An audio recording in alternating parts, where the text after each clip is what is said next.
پاکستان د افغان حکومت په غوښتنه پر طالبانو بندیزونه لرې کړل. د پاکستان پوځ وایي د افغان حکومت په غوښتنه یې له طالبانو سره په ښه ډول د مذاکراتو پر مخ وړو لپاره پر طالبانو بندیزونه لرې کړي دي. د دوی په وینا د افغانستان د ملي امنیت سلاکار له قمر باجوه سره ټلیفوني اړیکه کې دغه غوښتنه د پاکستان له پوځ څخه کړې وه ترڅو مخامخ مذاکراتو ته لاره هواره شي.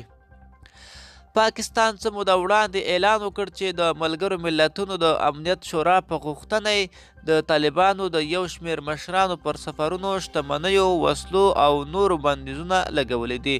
خو له دې اعلان وروسته یې سمدستي طالب پلاوي پاکستان ته دعوت کړل چې دې کار د افغان حکومت غبرګون راوپاراوه.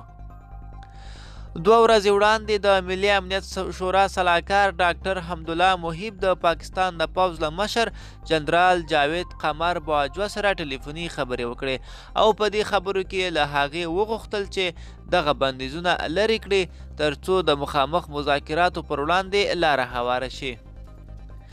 دا چې پاکستان د دې نرمښت په بدل کې څه امتیاز ترلاسه کړي په دې تړاو څه نه دي ویل شوي، خو ځینې ناتایید شوي راپورونه دا دي چې امریکا پر پاکستان فشار راوړی دی.